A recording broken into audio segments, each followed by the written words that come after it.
Back to our channel. మనం ఈరోజు video వచ్చేసి తెలుగు ప్రాక్టీస్ బిట్స్ అయితే చేసుకుందాం. ఒక 30 టెస్ట్ పేపర్స్లా మోడల్ టెస్ట్ లాగా. ఫస్ట్ వచ్చేసి మనకి 30 నుంచి 35 వరకు పద్యం ఇచ్చి ఆ పద్యంలో క్వశ్చన్స్ అడుగుతారు. తర్వాత 36 నుంచి 40 వరకు మనకు ఒక వ్యాస రూపం కానీ గద్య భాగం కానీ ఇచ్చి దాని నుంచి క్వశ్చన్స్ అడుగుతారనమాట. ఫస్ట్ వచ్చేసి ఏ పద్యం ఇచ్చారో చూద్దాం. విద్య నిగూఢ గుప్తమగు విత్తము రూపము పూరుషాళికిన్ విద్య యశస్సు భోగకరి విద్య కురుండు విదేశ బంధుడున్ విద్య విశిష్ట దైవతము విద్యకు సాటి ధనంబులేదిలన్ విద్య నృపాల పూజితము విద్య నెరుంగనివాడు మర్త్యుడే. ఓకేనా. మానవుడు ఇప్పుడు ఇందులో నుంచి మనకి క్వశ్చన్స్ అడిగారు. మానవుడు రహస్యంగా దాచుకున్న ధనం ఏది అని అడిగారు. విద్య నిగూఢ గుప్తమగు విత్తము అంటే నిగూఢ గుప్తం అంటే రహస్యంగా దాచుకున్నది అన్నమాట. ఏది మనకి ఇక్కడ విద్య. ఓకేనా. మన రహస్యంగా దాచుకున్న ధనం ఏదంటే విద్య అని చెప్పాలి. విద్య ఎవరికి అందము అని అడిగారు. స్నేహితులకు, మానవులకు, పురుషులకు, స్త్రీలకు. విద్య యశస్సు భోగకరి పూరుషాళికిన్ అని మనకి పైన ఉంది. అంటే పురుషులకు విద్య అందమని ఇచ్చారు. విద్య ఎచ్చటి బంధువు విద్య బంధుడు విదేశాళికిన్ అని ఇచ్చారు కదా. విదేశాలలో విద్య బంధువు అన్నమాట. ఇది మనకి పోయంలో ఉన్న క్వశ్చనే అనమాట. ఓకేనా. నెక్స్ట్ వచ్చేసి పై పద్యంలో లేనివాడు ఎవరిని కవి భావించాడు? మనిషి కాదు, విద్య లేనివాడు అని కవి ఎవరిని భావించాడంటే మనిషి కాదు, పశువు, గొడ్డు, మనిషి. విద్య నెరుంగనివాడు మర్త్యుడే మనిషేనా అంటే మనిషి కాదు అని అర్థం. విద్య లేనివాడు మనిషి కాదు అని కవి పోల్చడం జరిగింది. నెక్స్ట్ వచ్చేసి మనకి 30 నుంచి 35 వరకు ఒక వ్యాసం ఇచ్చి ఆ వ్యాసం నుంచి క్వశ్చన్స్ అడగడం జరిగిందన్నమాట. ఇప్పుడు ఇది వ్యాసం అంతా నేను చదవట్లేదు, మనకి టైం వేస్ట్ అవుతుంది. దీనిలో క్వశ్చన్స్ మాత్రం చెప్తాను. కార్గిల్ ప్రాంతం ఏ రాష్ట్రంలో కలదు? ఓకేనా. ఇవన్నీ మనకి లెసన్లో క్వశ్చన్స్ అనుకోకండి. పైన ఏదైతే వ్యాసం ఇచ్చారో ఆ వ్యాసం నుంచి క్వశ్చన్స్ అడగడం జరిగింది. అది ఇంకా టైం వేస్ట్ ఎందుకు అనేసి నేను చదవట్లేదు అన్నమాట. కార్గిల్ ప్రాంతం ఏ రాష్ట్రంలో ఉంది అంటే అస్సాం, హిమాచల్ ప్రదేశ్, జమ్మూ కాశ్మీర్, ఉత్తరప్రదేశ్. కార్గిల్ వచ్చేసి మనకి జమ్మూ కాశ్మీర్లో ఉంది. కార్గిల్ ప్రాంతం ఏ దేశాలకు సరిహద్దుగా ఉంది? India Pakistan, India Afghanistan, India Bhutan, India China. Kargil ప్రాంతం వచ్చేసి మనకి ఇండియా మరియు పాకిస్తాన్ దేశాల మధ్య సరిహద్దుగా ఉండడం జరిగింది. Next question. కార్గిల్ యుద్ధానికి కారణం అని అడిగారు. భారత్ సరిహద్దులోని చైనా సైనికులు చొచ్చుకొని రావడం, భారత్ సరిహద్దులోకి పాక్ సైనికులు చొచ్చుకు రావడం, పాక్ సరిహద్దులోకి భారత్ సైన్యం పోవడం ఏది కాదు. కార్గిల్ యుద్ధం మనకి ఎందుకు జరిగిందంటే భారత్ సరిహద్దులోకి పాక్ సైనికులు అంటే పాకిస్తాన్కి చెందిన సైనికులు అనేవాళ్ళు చొచ్చుకొని రావడం వల్ల కార్గిల్ యుద్ధం జరిగింది. So option 2 is the right answer. Pak దురాక్రమణదారులు ఏ ప్రాంతాన్ని ఎంచుకున్నారు? తొలోలింగ్, టైగర్ హిల్, ద్రాస్, పైవన్నీ కూడా. ఓకేనా. ద్రాస్ అనే ప్రాంతాన్ని ఎంచుకున్నారన్నమాట. ఉర్వేశుడుకు పర్యాయ పదం కానిది అంటే ఇందులో 3 ఉర్వేశుడి యొక్క పర్యాయ పదాలు 3 ఉన్నాయి, ఒకటి మాత్రం కానిది ఉంది. మనకి మీరు పర్యాయ పదాలు కావాలన్నా కూడా 6th నుంచి 10th క్లాస్ వరకు మన ఛానల్లో వీడియోస్ ఉన్నాయి. లేదా ర్యాపిడ్ రివిజన్ లాగా కావాలన్నా కూడా ఒకే వీడియోలో పర్యాయ పదాలు ఉన్నాయి. చూడని వాళ్ళు ఎవరైనా ఉంటే వెళ్ళి మన ఛానల్ని చెక్ చేయండి. మమతా అకాడమీ అని సెర్చ్లో కొడితే మన వీడియోస్ అన్నీ వస్తాయన్నమాట. ఓకే. ఇప్పుడు ఉర్విషుడికి పర్యాయ పదం కానిది అడిగారు. భూపాలుడు, రాజు, భూవిభుడు ఇవన్నీ కూడా మనకి ఉర్విషుడికి పర్యాయ పదాలు. విశ్వంబరుడు అనేది ఉర్విషుడికి పర్యాయ పదం కాదు. Next question. సుధకు నెయ్యి, పాలు, నీరులు నానార్థాలు. కింది వానిలో మరో నానార్థం ఏమిటి? సుధ అనే దానికి నెయ్యి, పాలు, నీరు ఈ 3 నానార్థాలు ప్లస్ దాంతోపాటు ఇంకో నానార్థం ఉంది, అది ఏంటి అని అడుగుతున్నారు. సున్నం, క్షీరం, అమృతం, ఉదకం. రైట్ ఆన్సర్ వచ్చేసి అమృతం అన్నమాట. నానార్థాలు కూడా ఉన్నాయి మన ఛానల్లో. మమతా అకాడమీ అని సెర్చ్ చేస్తే మన వీడియోస్ అన్నీ రావడం జరుగుతుంది. పర్యాయ పదాలు, నానార్థాలు, ప్రకృతి వికృతులు, జాతీయాలు, సామెతలు ఇవన్నీ మన ఛానల్లో ఉన్నాయన్నమాట. దాశరథి కృష్ణమాచార్య స్వీయ చరిత్ర పేరు ఏమిటి? యాత్రాస్మృతి, నవమి, నా జీవితం, ఆలోచనలు. దాశరథి కృష్ణమాచార్యుల యొక్క స్వీయ చరిత్ర ఏంటి అంటే యాత్రా స్మృతి. క్షమాజము అనే పదానికి పర్యాయ పదాలు ఏంటి అని అడిగారు. పాదపం పాదము తరువు, వృక్షం తరువు భూరుహం, చెట్టు తనువు వృక్షం, మహీరుహం చక్షువు తరువు. రైట్ ఆన్సర్ వచ్చేసి వృక్షం తరువు మరియు భూరుహం అనేది క్షమాజం అనే పదానికి పర్యాయ పదం. క్షమాజము అంటే చెట్టు అనే అర్థం. చెట్టుకు ఇవన్నీ పర్యాయ పదాలు.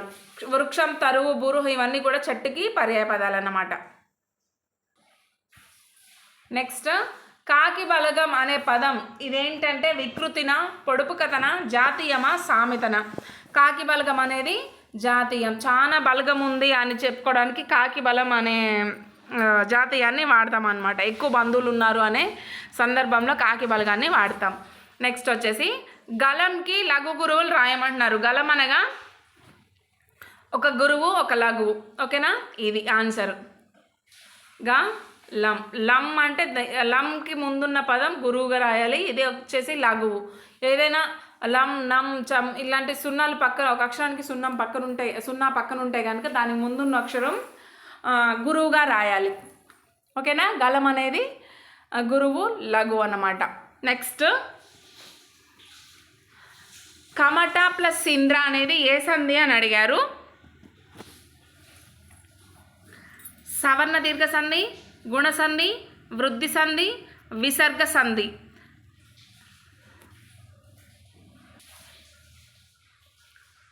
కమటేంద్ర అనేది గుణసంధి అన్నమాట.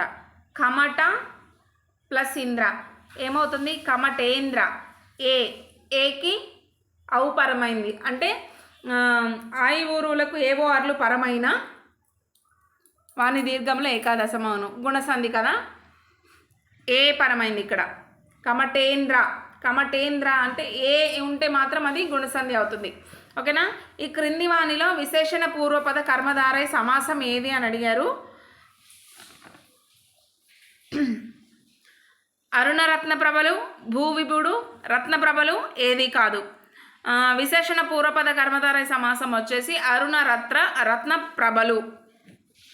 నెక్స్ట్ హల్లుల జంట అర్ధభేదంతో అవ్యవధానంగా వస్తే అదేమంటారు? లాటానుప్రాసమా, యమకమా, వృత్తి అనుప్రాసమా, చేకానుప్రాసమా? హల్లుల జంట అర్ధభేదంతో వస్తే గన దాన్ని చేకానుప్రాస అంటాము. ఫర్ ఎగ్జాంపుల్ సుభద్ర భద్రంగా ఉందా, సుభద్ర భద్రంగా ఉందా, లేదా సుభద్ర భద్రంగా వెళ్ళు. ఈ భద్ర వేరు, ఈ భద్ర వేరు, కానీ ఈ రెండు హల్లుల జంట వెంట వెంటనే వచ్చాయి. కానీ వీటికి మధ్య భేదం అయితే అర్ధభేదం ఉంది, మీనింగ్లో డిఫరెన్స్ ఉంది, కానీ హల్లుల జంట మాత్రం వెంట వెంటనే వచ్చినాయి. ఇలా హల్లుల జంట వెంట వెంటనే వచ్చి వాటికి అర్ధభేదం కనుక ఉంటే దాన్ని చేకానుప్రాసాలంకారం అంటారు.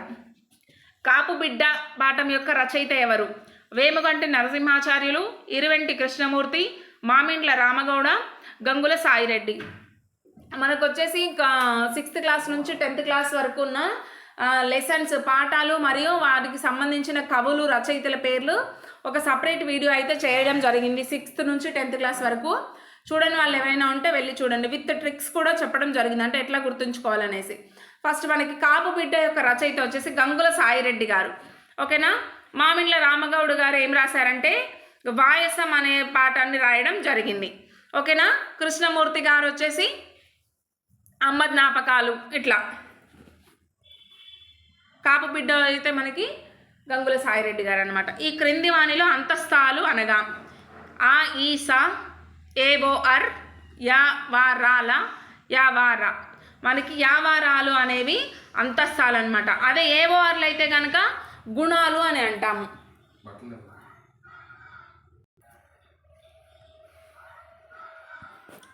దావాగ్ని అడవులలో ఉండేదే ఇందులోని అలంకారం. దావాగ్ని అడవులలో ఉండేదే. ఈ వాక్యంలోని అలంకారం ఏంటి అని అడిగారు. రూపకం, ఉపమాలంకారం, సందేహం, ఉత్ప్రేక్షాలంకారం. ఇది వచ్చేసి మనకి ఉత్ప్రేక్షాలంకారం కిందకు వస్తుంది.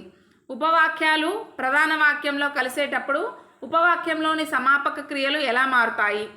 సమక్రియలు, అసమాపక క్రియలు, ఛేదర్థక క్రియలు, అన్యర్థక క్రియలు. ఉపవాక్యాలు ప్రధాన వాక్యంలో కలిసేటప్పుడు ఉపవాక్యంలోని సమాపక క్రియలు ఎలా మారుతాయి అంటే అసమాపక క్రియలుగా మారిపోవడం జరుగుతుంది. Option 2 is the right answer. Next ద్వంద్వం అనే పదానికి వ్యతిరేక పదం ఏది? అద్వంద్వం, బహుపద ద్వంద్వం, నిద్వంద్వం, నిర్ద్వంద్వం. రైట్ ఆన్సర్ వచ్చేసి ఆప్షన్ 3 నిద్వంద్వం అనేది ద్వంద్వానికి ఆప్షన్ 4 అనమాట. నిర్ద్వంద్వం అనేది ద్వంద్వానికి వ్యతిరేక పదం. మనం వచ్చేసి అద్వంద్వం అని పెట్టేస్తాం, కానీ అన్నిటికీ చేర్చడం అనేది రాంగ్ అనమాట. ఇప్పుడు సత్యానికి వ్యతిరేకం అడిగితే అసత్యం, భయానికి వ్యతిరేక పదార్థం అడిగితే నిర్భయం, ఇట్లా అంటాం కదా. ద్వంద్వం కాబట్టి అద్వంద్వం అయి ఉండొచ్చు అని మనం థింక్ చేస్తాం ఫస్ట్, కానీ అద్వంద్వం అనేది రాంగ్. నిర్ద్వంద్వం అనేది రైట్ అన్నమాట ద్వంద్వానికి. నెక్స్ట్ ప్రతి పనిలోనూ మాటలోనూ సహాయం చేయడం, చేదోడు వాదోడుగా ఉండడం, సహకరించడం, సంరక్షించడం ఏది కాదు. ప్రతి పనిలోనూ మాటలోనూ సహాయం చేయడమే చేదోడు వాదోడుగా ఉండడం అన్నమాట. నెక్స్ట్ సంక్షిప్తత, ఏకాంశ వ్యగ్రత, స్వయం సమగ్రత అనేవి ఏ ప్రక్రియ? నవల, నాటకం, ప్రబంధం, కథానిక. రైట్ ఆన్సర్ వచ్చేసి ఇది ఒక కథానిక అన్నమాట.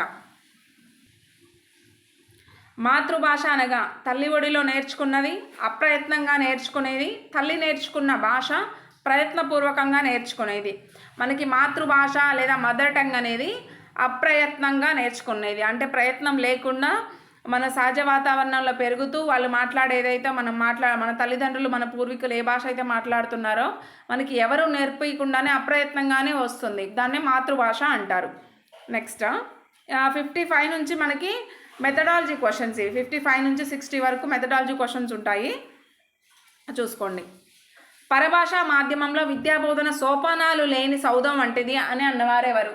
సోపానాలు లేని సౌధం అంటే మెట్లు లేని భవనం లాంటిది మా పరభాషా మాధ్యమం అనేది. అంటే second language, third language, English, Hindi అంటాం కదా, ఆ పరభాష అనేది మనకి పరభాషలో విద్యాబోధన. ఇప్పుడు మరీ మనకి ఇంగ్లీష్ మీడియం స్కూల్స్ ఎక్కువైపోతున్నాయి కదా, అలా పరభాషలో మనం విద్యాబోధన చేసుకుంటే ఇల్లు అయితే మెట్లు లేకుండా ఎలా ఉంటుందో అలా ఉంటుంది మన విద్యాబోధన అని అనడం జరిగింది. అది అన్నది ఎవరు అని అడిగారు?